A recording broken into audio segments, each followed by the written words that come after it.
김만배가 얼만큼 이 조우영이라는 사람을 박영수 특검을 소개를 해서 윤석열이 그를 봐주기 수사를 했는지가 드러났습니다.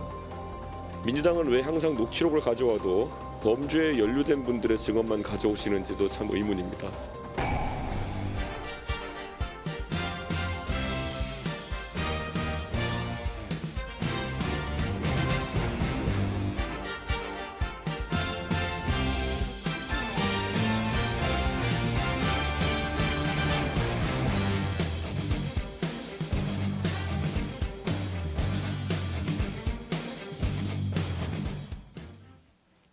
여의도 사사건건 시간입니다.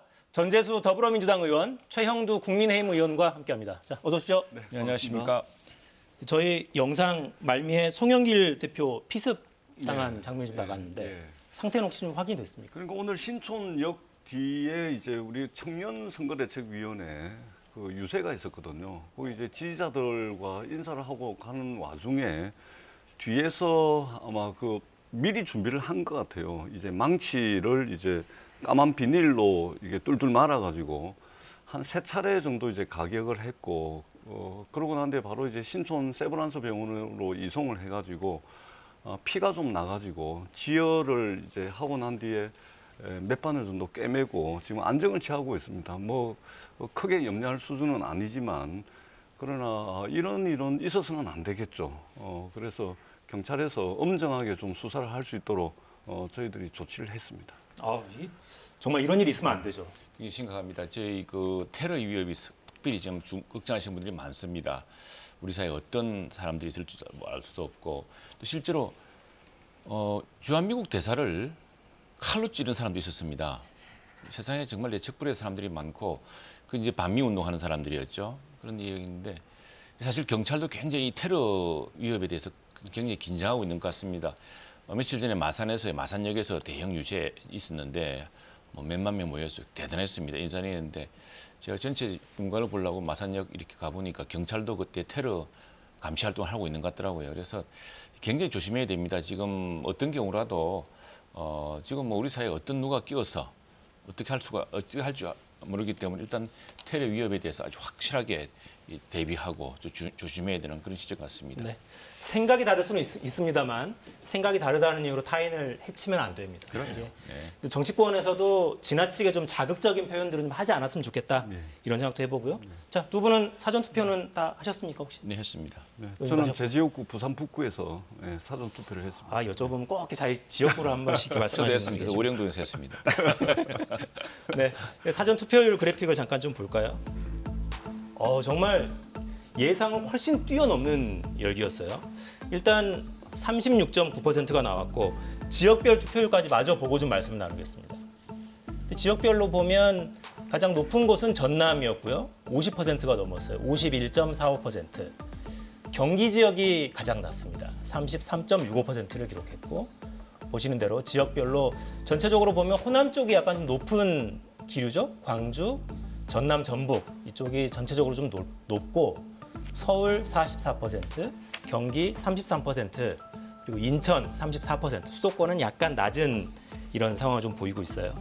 유불리를 지금 상황에서 명확하게 판단하기 좀 이르긴 한 것 같습니다만 일단 이런 흐름을 좀 어떻게 보고 계신지 여쭤보겠습니다. 그러니까 추세적으로 우리가 이제 사전 투표를 2014년도에 사전 투표를 처음 도입을 했거든요. 그 뒤로 이제 쭉 이제 사전 투표율이 추세적으로 높아져 왔고, 그다음에 지역별로 보자면 원래 높았던 곳은 이번에도 높게 나왔고, 원래 낮았던 지역은 이번에도 낮게 나왔습니다. 그렇기 때문에 그리고 전체적으로 보면 투표율이 상당히 높아졌고, 그래서 어느 지역에서 투표율이 굉장히 높았다, 어디에서 좀 낮았다, 이거를 가지고 어디 유불리를 따지는 것은 별 의미가 없다, 이 말씀을 드리고, 한 가지만 좀 이제 이번에 중앙선거관리위원회에서 이제 선거관리 부실 문제가 지금 국민들로부터 엄청난 비판을 받고 있지 않습니까?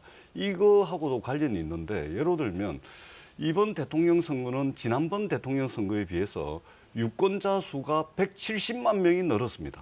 전체 대한민국에 170만 명의 유권자가 새로 생겼는데 그중에 120만 명 가까이가 경기도에 늘었습니다. 그러니까 경기도가 이제 신도시가 많이 생기고 이러다 보니까 도시가 팽창을 했죠. 근데 120만 명의 경기도 유권자가 늘어났는데 사전 투표소는 5년 전하고 지금하고 580개 정도로 똑같아요. 그러다 보니까 이게 사전 투표 장소로 가기 위한 접근성, 그다음에 한 30분 내 가지고 차를 몰고 갔는데 줄을 이만큼 서 있으니까 이제 투표를 못 하고 그냥 오는 거죠.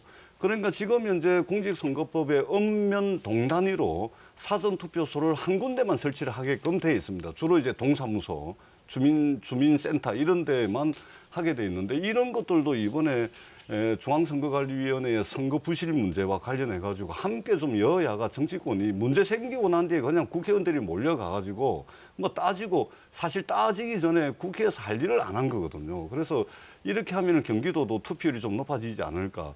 그다음에 이 중앙선거관리위원회 문제도 그런 거죠. 지금 공직선거법에 사전 투표함 1개, 관내 투표함 1개, 관외 투표함 1개 이거 외에는 투표함을 설치가 할 수가 없습니다. 네. 그러니까 확진자들이 투표를 해도 이거를 안에 이 동선과 시간이 겹치다 보니까 이 투표한 거를 넣기 위해서 이게 말하자면 박스에 받아서 넣는 이런 이제 부실 관리 문제가 있었거든요. 이거는 철저하게 좀 해가지고 우리가 여야가 머리를 맞대가지고 공직선거법 개정에 좀 나서야 된다 이렇게 생각합니다. 사전투표율 저희 마산 하포가 창원에서는 가장 높았습니다. 창원의 5개구 중에서 저희들이 특별히 사전투표를 많이 주문했습니다.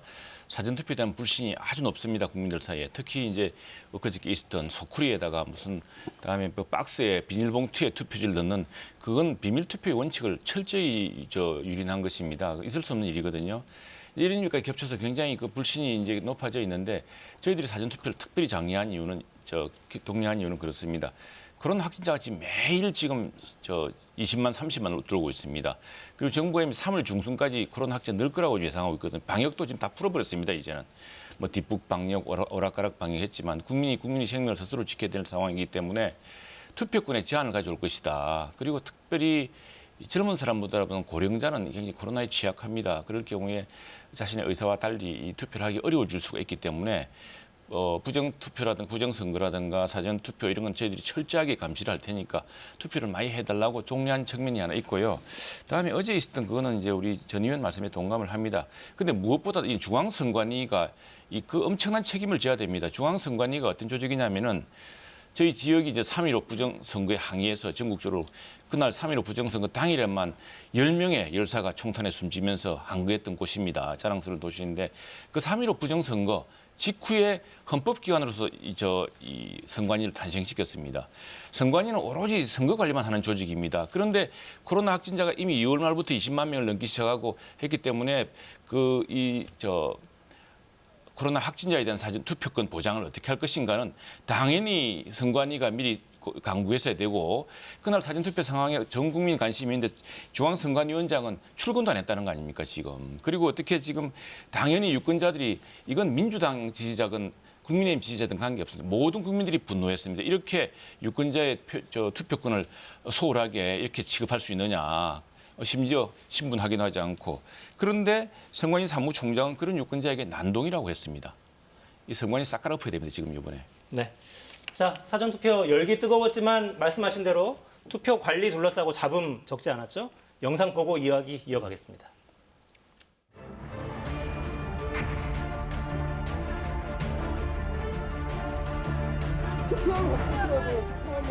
아니 선관위는 여기 못 온다고 그러고 우리는 투표 안 하고 그러고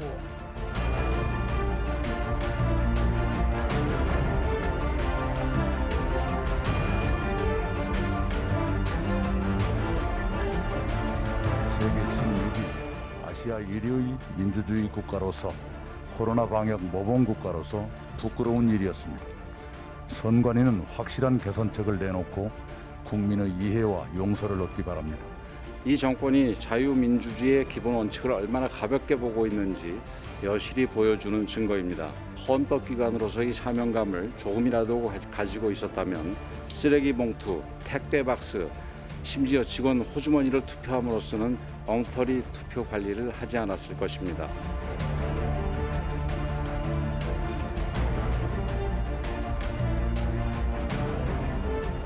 네. 참 이해하기 힘든 상황인 거는 뭐 분명한 것 같아요. 일단 선관위가 오늘 전체 회의를 열고 9일에는 본 투표일에는 확진자들도 직접 투표함에 직접 본인의 투표지를 넣도록 그렇게 하겠다 이런 대책을 내놓긴 했습니다. 이렇게 하면 문제는 없을까요?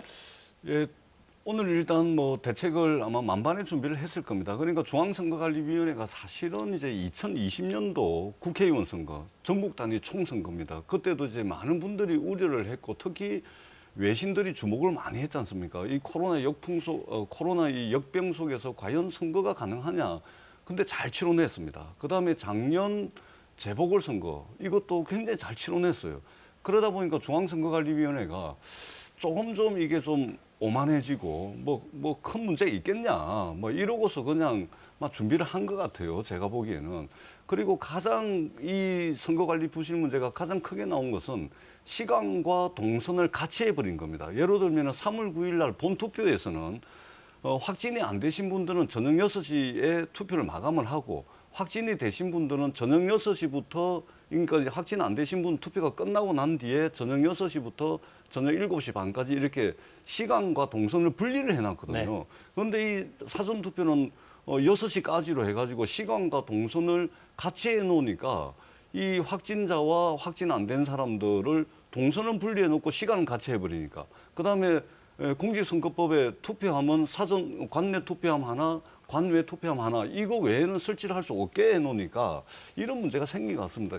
정말로 이거는 중앙선거관리위원회가 국민들께 커다란 실망감을 준 것이고 있었어도 안 되고 있을 수도 없는 일이 벌어졌다. 3월 9일 날은 이 문제 만반의 준비를 해가지고 우리 국민들의 소중한 참정권이 훼손되지 않도록 중앙선거관리위원회가 다시 한번 준비를 철저하게 해야 된다 이 말씀 드리겠습니다. 중앙선관위원장이 굉장히 중요합니다. 우리가 기억하는 중앙선관위원장 중에 가장 대표적인 인물이 이회창 중앙선관위원장이었습니다. 당시에 여당 총재한테 경고를 하고 대통령에게 선거관리의 엄정 중립을 강조를 했습니다.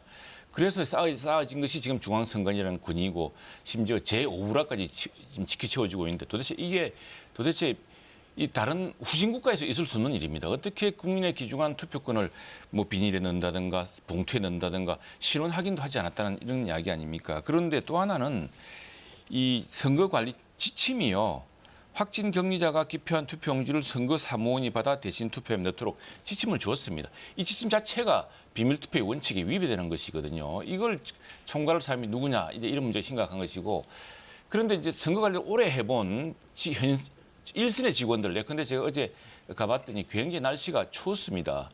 근데 많은 경우는 바깥에서 하기도 했는데, 제가 가까운 우리 사무실에 가까운 오동동 마산 앞 오동동에 가봤더니 거기는 동선을 분리하고 3층에 이제 본투표장인데 2층에 그나마 실내에서 하게 했던 겁니다. 실내에서 하게 해서 3층에 있는 참관인들이 이제 1시간 남았으니까 내려와서 보기도 하는 이런 것 현실에서는 그나마 해보려는 노력이 있었는데 도대체 중앙선관위가 아무 지침도 없이 이렇게 어떻게 저런 장면으로 저렇게 투표를 다 보이는 공개 투표 아니겠습니까? 특히나 또 투표를 봉투에 넣게 돼 있는데 새로운 봉투로 받아보니까 그 안에 이미 1번 투표가 찍혀 있더라니 이건 도저히 납득이 안 되는 관리거든요. 네.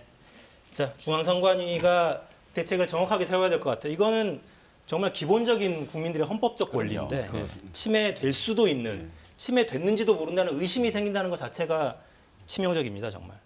이 와중에 윤석열 후보가 보수층을 분열시키기 위한 작전이다 이런 발언을 했던 모양이에요. 이거는 실수가 아니라 조직적인 부정이다 이런 취지여서 약간 좀 온도가 좀 달라 보입니다.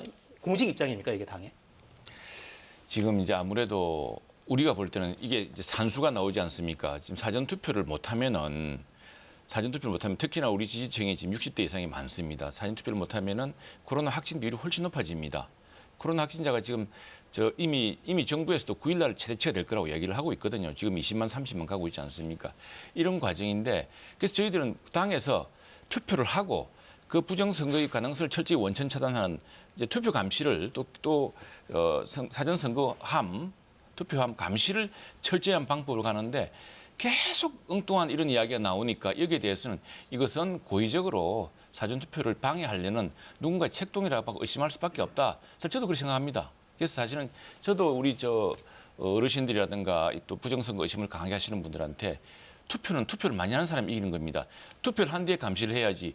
그런 걸 겁을 내서 투표를 안 하고 하다가 나중에 정말 코로나 우박이 하늘에서 하루에 30, 40만 개 사실 떨어지는데 9일까지 그 코로나 우박을 안 맞고 버텨서 투표할 자신 있습니까? 특히나 코로나 걸린 확진자들 투표는 딱 시간이 제한돼 있고 더구나 밤늦게 추운 시간인데 그날 비라도 온다거나 또 어제 봤던 그런 사태, 그제 봤던 사태 나면은 어떻게 할 겁니까? 라고 저희들이 이야기하고 있거든요. 근데 야당의 저런 인식은 정말로 심각합니다. 왜 그러냐면 이 대한민국의 민주주의라는 것이 어느 날 갑자기 하늘에서 뚝 그렇게 떨어진 것이 아닙니다. 숱하게 많은 국민들의 희생과 헌신 위에 이 민주주의를 공고히 해왔던 그런 역사가 있는 것이고, 그리고 우리 국민들의 역량을 결집해가지고 오늘날 만든 것이 대한민국의 민주주의입니다. 그렇게 쉽게 무너져서도 안 되고 무너질 수도 없는 그러한 희생과 헌신 위에 서 있는 것이 오늘날 대한민국의 민주주의다. 그런 측면에서 선거관리위원회의 선거 부실은 엄중하게 문책하고 엄중하게 조사해가지고 그 경과를 국민들께 소상하게 설명할 필요는 있겠으나 적어도 대통령이 되고자 하는 정치 지도자, 제1야당의 대선 후보가 자신들의 이익을 중심에 놓고 보수층들을 분열시키기 위한 책동이다. 이래버리면 이것은 자칫 잘못하면은 민주주의를 부정하는 발언이 될 수가 있는 겁니다. 더더구나 저희들이 이렇게밖에 말씀을 드릴 수밖에 없는 이유는 윤석열 후보 유세를 제가 유심히 보는데 유세 과정에서 윤석열 후보가 쓰는 단어라든지 그 이야기를 들어보세요. 언론 정치 개혁에 앞서서 언론 노조를 박살내야 된다. 지금 KBS 지금 우리 본 기자님도 언론 노조 아마 소속일 텐데 현업에 계시는 언론인들이 다 언론 노조 소속입니다. 뿐만 아니라 파시스트, 히틀러, 무솔리니부터 시작해가지고 공산당, 좌파, 무슨 박살낸다. 이거는요, 중앙선거관리위원회에서 엄정하게, 제가 윤석열 후보라면 엄중하게 질책하고, 그 다음에 3월 9일 날 선거를 앞두고 있기 때문에 국민들의 소중한 참정권이 훼손되지 않도록 대책을 강력하게 촉구하는 이런 말씀을 하셔야지 보수층을 분열시키기 위한 책동이다. 이래버리면 이거는 저는 정치 지도자의 언어가 아니다. 정치 지도자 또는 대통령이 되고자 하는 분의 말씀으로서는 굉장히 부적절한 발언이다. 자, 이렇게 지금 말씀을 우리 드리겠습니다. 윤석열 후보가 했던 말씀을 조금 왜곡해서 말씀하신 게 아니고요. 부정선거 의혹을 많이 제기하시는데 우리가 부정선거 의혹을 철저히 감시하고 있고 부정선거 의혹을 지킬 능력이 있다고 우리가 강조를 한 겁니다. 그런데 자꾸 이제 저런 일이 터지니까 부정선거 의심하는 보수층들이 자꾸 투표를 자체를 주저하게 됩니다. 투표 자체를 의심하게 되고. 그 진정 민주주의를 지키는 사람은 누굽니까? 부정선거를 철저히 막아서 투표를 해서 민주주의를 이루어야 된다고 강조하는 사람이 이제 민주주의를 지키는 사람 아니겠습니까? 그리고 그래서 투표를 많이 해달라. 이 동네에 이제 방점이 있는 것이고요.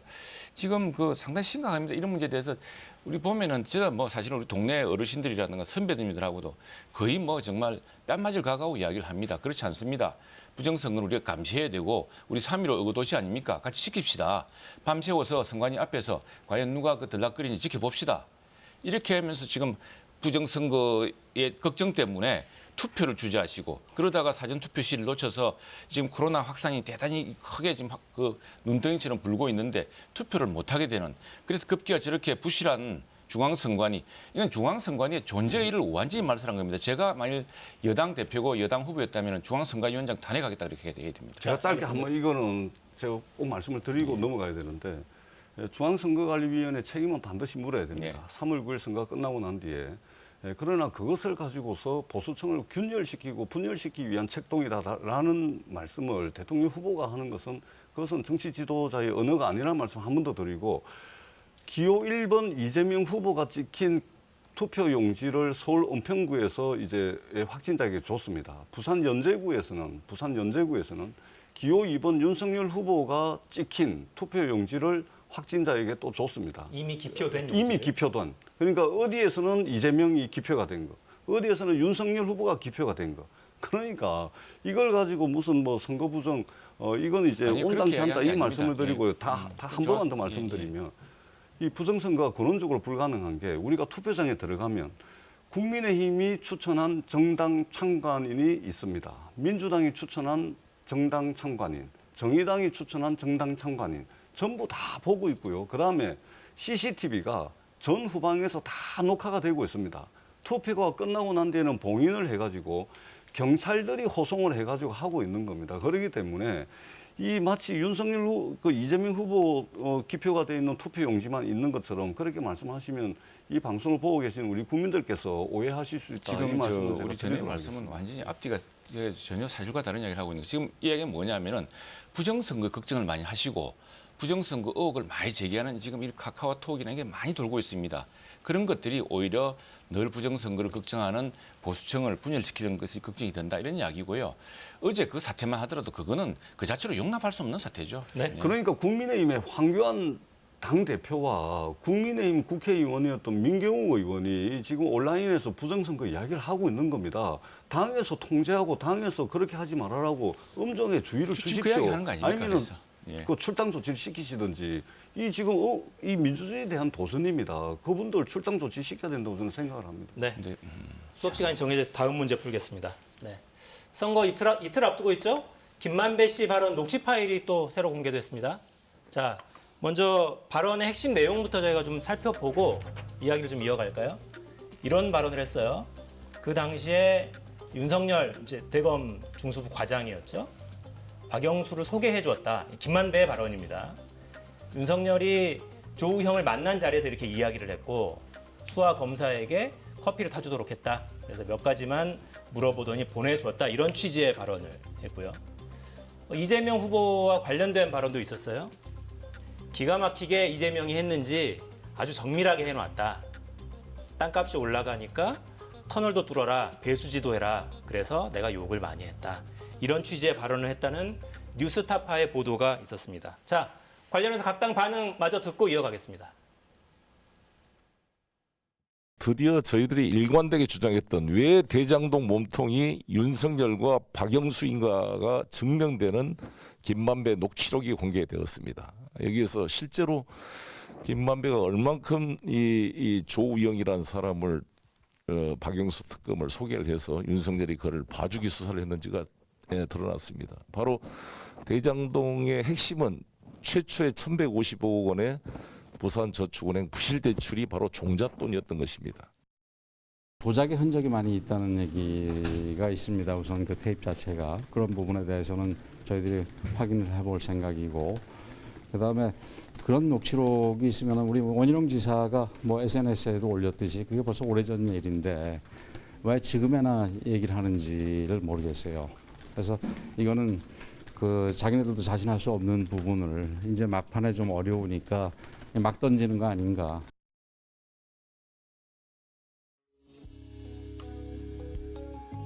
무려 4만 명에 가까운 피해자를 만든 부산저축은행 사건의 진실이 드러나고 있습니다.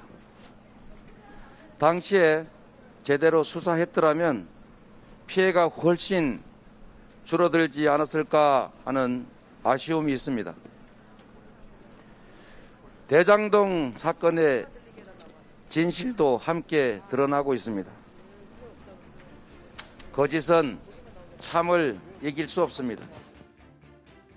부정부패는 아주 경제 발전의 독약이라고 그럽니다. 그런데 저는 부정부패 비리 저지른 사람이 어떻게 경제에 유능하다는 건지, 저는 내가 여기 한국에 있나 어디 아프리카에 있나, 제가 뭐 나라를 비하하는 건 아니지만 제가 잘 모르는 지역 그런 데 있는 건지 잘 이해가 안 됩니다. 네, 독립언론 뉴스타파가 이 관련된 보도를 내놓고 민주당은 거의 이제 물량 공세입니다. 수석 대변인 명의 서면 브리핑만 제가 본 것만 3개가 나왔고 네. 공개 회의 발언, 논평, 브리핑, SNS 뭐 지금 거의 물량전이에요. 그러니까 이제 몸통이 누군지 드디어 확인이 됐다. 그럼요. 예, 저희가 그럴 수밖에 없는 게 저희가 시종일관 계속해서 주장했던 게 뭐냐면은 이 지금 범죄 피의자들 구속돼 있는, 예를 들면은 정영학 회계사는 국민의힘 국회의원 비서관 출신이죠. 그 다음에 남욱 변호사는 국민의힘 전신정당인데 중앙청년위원회 부위원장 출신이죠. 그 다음에 이 곽상도 의원 아들 돈 받았죠. 박영수 특검 딸 돈 받았죠. 윤석열 후보 아버지 집을 김만배 씨 누나가 사주죠. 뿐만 아니라 국민의힘 원내대표 출신인 원유철 의원 돈 받았죠. 원윤철 의원 깜빵 가니까 원윤철 의원의 부인이 또 돈을 받았다는 언론 보도도 있죠. 뿐만 아니라 국민의힘 전 의원인 조훈현 의원도 뭐 월급조로 돈을 받아갔다는 거죠. 저희들이 시종일관 아니 왜 전부 등장인물들이 국민의힘이고 아니면 국민의힘 의원 출신이고 그 관계자들이냐. 그 얼개가 이번에 이 김만배 씨 이거 녹취록이 아니고 정확하게 음성 파일입니다. 네. 음성 파일, 녹취록 아닙니다. 음성 파일을 통해서 드러난 것이죠.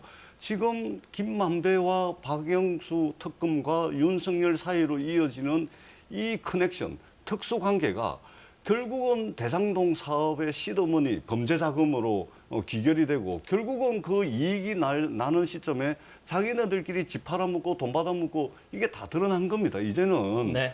다 드러났습니다. 이제는 대선이 끝나더라도 이 부분은 정말로 부산저축은행이 제 지역구인 부산 북구에 있습니다. 3만 8천 명의 이 피해자들이 지금도 피눈물을 흘리고 있습니다. 이것은 대선이 끝나더라도 저희가 3월 달에 특검 법안 발의를 할 겁니다. 국민의힘에서는 국민의힘이 발의한 특검 법안에는 부산저축은행 빼버렸습니다. 김만배 누나가 윤석열 후보 아버지 집을 팔아먹은 거, 사준 거, 이것도 특검 수사대 사정에서 빼버렸거든요. 저희들은 이것까지 다 넣어서 반드시 특검을 통해 가지고 진상을 규명해 가지고 3만 8천 명이 넘는 부산 시민들의 피눈물을 손톱만큼이라도 닦을 수 있도록 최선을 다하겠다는 다짐의 말씀을 이 자리를 통해서 드리도록 하겠습니다. 왜 180석이나 있고 또 그렇게 후보가 하라는데 빨리 안 하고 지금 대선 끝나고 한다는 이야기입니까? 대선 끝나면 그래서 이제 당선자 뒷다리 잡으려고 그러는지 모르겠지만은 지금 하늘이 알고 땅이 다 알고 있습니다. 아무리 그렇게 소설을 쓰대도 국민들이 절반 2배 이상의 국민들이 대장동의 몸통은 이재명 후보로 생각하고 있습니다. 근데 워낙 정교하게 저렇게 되풀이 하니까 또 이제 믿고 싶은 사람들은 30%, 40% 정도는 또 윤석열 후보다 이렇게 이야기하는 사람이 있겠는데 우선에 저 아까 읽었던 그 글은 이재명 후보 정말 가슴에 손을 얹고 생각해 봐야 됩니다. 이재명 후보가 지난 대통령 선거 경선 때 문재인 후보를 공격했던 포인트가 뭔지 압니까? 부산저축은행이었습니다. 문재인 후보가 민정수석 당시 금융감독원에게 전화를 걸어서 철저하게 하시되 뱅크런 사태, 대량 여금 인출 사태에 나시지 않게 해달라고 이야기했어요. 그거 뭐냐면 더 이상 수사하지 말라는 이야기입니다. 사실은 금융감독이 그 당시 금융감독원은 지금 우리 전재수 의원 지역구에 많은 사람들 저 피눈물 닦아주려 했으면 영업 정지를 시켜야 됐습니다. 더 이상 부실이 일어나지 않도록 동결하고 채권을 회수해야 됐었죠. 그런데 그렇게 지시했던 바로 그 문재인 민정수석이 대표로 있던 법무부인 부산이 부산저축은행한테 59억이라는 이 소송 비용을 받습니다. 법무 비용을. 그걸 이재명 후보가 이게 뭐냐. 나는 평생 벌어도 59억 안 했는데 왜 문재인 후보가 있는 대표 변호사는 부산저축은행한테 59억 받았느냐. 이 뻔히 사실의 얼개를 알면서 이러고 있는 것인데 자 부산저축은행 크게 두 가지입니다. 이 지금 우리 전재수 의원 지역구와 부산의 많은 시민들이 피눈물 흘리는 그 사건. 그건 금융감독원이 제때 감독해서 바로 영업정지를 시키지 않았던 그 사건을 말하는 것입니다. 다음에 이 사건 이거 또 하나 무슨 녹취록이 뭔지 아무게 이거는 좀 우습지 않습니까? 이 9월 15일이 어느 시점이냐면은 김만배가 이제 범인으로 특정돼가지고 감옥 수사받게 되는 시점이었습니다. 그 시점에 자기가 친한 이제 언론계 누구를 만나서 이렇게 한 걸 녹취해서 했다는 것인데 아니 지금 그리고 지금 어느 세상인데 범죄자의 그 말 한마디에 사건의 진실이 좌우될 수 있겠습니까? 이거는 정말로 검찰 수사, 남은 수사 그리고 또 큰 거 하나는 자 그렇게 많은 돈이 이렇게 있는데 그 돈이 지금 어디에 머물러 있는지 그 자금을 철저하게 추적하는 것으로서 몸통이 가려질 거라 저는 생각을 합니다. 어제 오전에 윤석열 후보께서 유세 현장을 다니면서 강성노조를 말씀을 하시면서 느닷없이 뜬금없이 언론 노조를 제대로 뜯어고쳐야 된다 그러시더라고요. 보통 이제 이 윤석열 후보가 강성노조 이야기를 할 때는 대기업 정규직 노조를 주로 이야기를 하거든요. 현대차 노조가 어쩌니 뭐 귀족 노조가 어쩌니 뭐 이런 이야기를 하면서 때려잡아야 된다 이야기를 하는데 강성노조 이야기를 하다가 느닷없이 언론 노조 이야기를 하더라고요. 그래서 저는 저걸 보면서 갑자기 왜 뜬금없이 언론 노조 이야기를 하지? 근데 아니나 다를까 그날 저녁에 어제 저녁에 언론 노조 위원장을 하셨던 분을 통해 가지고 이 음성 파일이 공개가 된 겁니다. 그러니까 윤석열 후보는 어제 오전부터 알고 있었던 거예요. 이것이 보도될 것이라는 것을 이미 알고 있었던 것이죠. 어떻게 해서 먼저 알았는지도 굉장히 의아스럽다는 말씀을 드리고요. 제가 말씀을 좀 드리겠습니다. 말씀을 좀 드리겠습니다. 구속돼 있는 남욱 변호사가 10년 넘게 이재명한테 로비를 했는데 CR도 먹히지 않더라. 김만배 지금 음성 파일 나오지 않습니까? 땅값 올라가니까 이재명이가 터널 뚫어라, 배수지 만들어라, 돈 다 뺏어간다. 이 공산당 같은 XX, 그냥 욕을 합니다. 이렇게 하죠. 그다음에 성남시에서 3,700억 원 그냥 다 공익 환수를 해버리니까 이게 지금 이 받아가겠다는 사람이 없어가지고 결국은 김만배 사이가 많이 이제 떠안았다 이런 이야기도 나오지 않습니까? 김만배 씨가 내가 무슨 죄가 있노? 내가 뭐 이재명한테 돈을 줬나 뭐를 줬노? 이런 것도 나오지 않습니까? 이제는 재판에서 그래서 저는 이재명 후보가 정말로 이게 작년 9월부터 특정되지도 않은 그분을 국민의힘이 정치 공세를 해가지고 그분이 이재명이다 해가지고 난리를 쳤는데 정말 이 몇 개월 동안 정말 잘 참아온 것 같아요. 저는 보통 인간의 인내심으로서는 참을 수 없는 이제 억울함을 안고 지금까지 왔는데 이제는 다 드러난 겁니다. 그렇게 말씀을 하시면 듣는 사람들 심장이 부들부들 떨린다는 말씀을 드리고 왜 지난 180석 가지고 빨리 특검 안 하다가 지금 그러시는지 그것도 참 궁금한 대목이고 또 하나는 김만배가 뭐라 그럽니까? 다른 녹취록에서는 이재명 후보가 대통령 되면 한 3년 살고 오면 된다고 이야기하지 않습니까? 지금 이거는 이제 수사의 칼날이 들어오는 시점에서 다 이렇게 알리바이 치는 그 작전적인 말이 있다는 게 뻔히 아는데 여기에 대해서는 그 김만배가 있었다는 그 매체 경제 매체가 있습니다. 그 경제 매체 후배 기자가 페이스북에 이렇게 참 이런 올리를 올렸습니다. 9월 15일쯤 김만배랑 민주당이랑 무슨 작전 꾸미고 있었는지 내가 모를 것 같으냐. 내가 그 생각만 하면 피가 거꾸로 솟는다. 김만배가 이재명 인터뷰한 거 철저하게 보호해 줘야 한다면서 작전 지침에 그렇게 쓰고 그러고 나서 작전 개시했잖아. 녹취가 바로 그 직전이네. 우리 매체를 도대체 어디까지 팔아넘기려고 하느냐. 이 분노의 찬 진실은 다 드러나게 됐습니다. 알겠습니다. 잘못하시다 그 명예훼손으로 고발당합니다. 명예훼손은 무슨 명예훼손입니까? 자, 이 사안이 선거 후배가 막판까지 지금 이야기하는데. 계속되는데 유권자들이 어떤 판단할지 참 궁금하긴 하네요. 자, 대선 후보들 막판 유세 총력전 영상 보고 이어가겠습니다.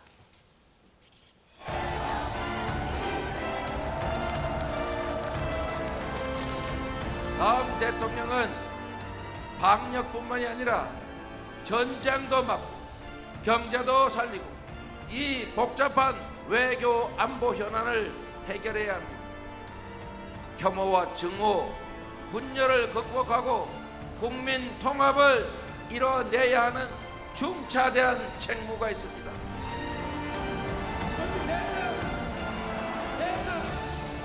아무런 경험도 검증된 실적도 없는 대통령에게 나라 살림을 맡기면 우리가 안심이 되겠습니까, 여러분? 충분한 행정 경험 그리고 검증된 실적과 성과가 있고 일 잘하는 대통령이라야 든든하지 않겠습니까, 여러분?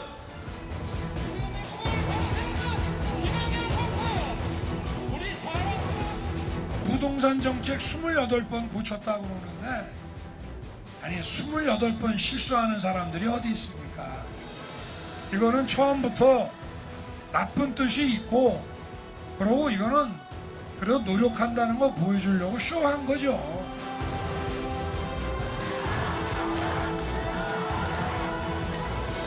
이재명의 그 민주당 주도 세력 좀 확실하게 심판해서 민주주의가 뭔지도 모르고 경제가 뭔지도 모르는 이런 사람들 이번에 주권자인 나라의 주인으로서 잘 심판해서 정리를 하면 제가 볼 때 민주당 발전합니다.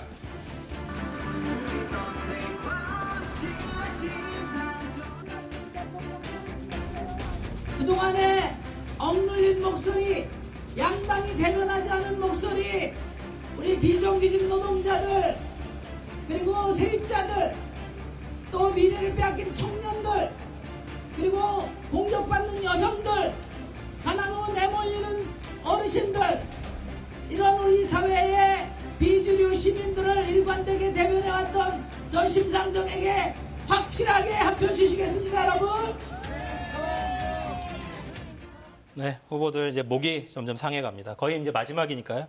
자, 막판 전략 간단하게 한 말씩 듣겠습니다. 예, 국내외적으로 총체적 위기입니다.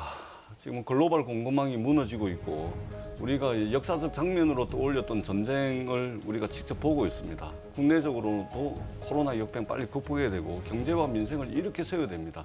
준비되지 않은 후보를 통한 정권 교체, 대혼란만 기다리고 있을 뿐입니다. 준비된 사람, 그리고 총체적 위기를 정말로 검증된 실력과 능력을 가지고 있는 이재명 후보를 선택할 때 우리가 이 코로나 역병 극복하고 경제와 민생, 무너진 국민들의 일상을 이렇게 세울 수 있다. 그리고 마지막에 이제 하루 남았는데요. 정말로 간절하고 절절한 마음으로 아직 투표하지 않은 유권자들의 마음을 얻기 위해서 열과 성을 다해서 최선을 다하겠다는 말씀을 드리도록 하겠습니다. 역시 그동안 국민을 고통스럽게 했던 부동산 문제, 그리고 청년들을 정말 절망케 했던 일자리 문제가 핵심 아니겠습니까? 판교에 갔습니다. 판교에 가서 윤 후보가 4차 산업혁명의 전진기지를 이야기했습니다. 그래서 AI, 인공지능 소프트웨어를 개발할 청년들이, 스타트업 프로그래머들이 많이 모여야 된다. 그래 그 땅도 충분하다. 이제 이런 해서 일자리를 이야기를 했죠. 마산에서도 그랬습니다. 마산에서는 지금 저희 그 인공섬 해양 신도시가 있습니다. 거기에 제2자유무역지구를 만들어서 디지털 혁신타운을 만들겠다. 청년들이 일자리를 만들겠다. 디지털 혁신이 이제 100만 명을 양성하겠다. 이렇게 이야기를 했습니다. 이런 정부가 할 일은 실제로 일자리와 실제로 그걸 생산할 수 있는 환경을 만들어주는 일입니다. 지금 우리나라 대한민국 기업, 우리나라 국민들이 대통령 후보보다 똑똑합니다. 대통령 후보들이 잘못 알고 원전 빨리 없애라 그랬다가 다시 가동화시키라는 경우, 소득주도 성장이라고 잊지도 않은 걸 강조하는 경우, 또 무슨 대장동 비리 같은 이런 엄청난 개발 이익을, 초과 이익을 몰아주는 이런 실력을 가진 분이 나라 망치면 안 됩니다. 이제 정부는 여야 할 것 없이 최고의 인자들을 모아서 국무회의를 통해서 또 국회와 협의를 통해서 국민과 소통하면서 그렇게 하는 그런 원칙과 공정과 상식이 있는 대통령이 중요합니다. 네. 대통령의 실패, 되풀이해서는 안 됩니다. 자, 마지막까지 뜨겁네요. 최형두 전재수 의원과 함께했습니다. 두 분 고맙습니다. 고맙습니다. 감사합니다.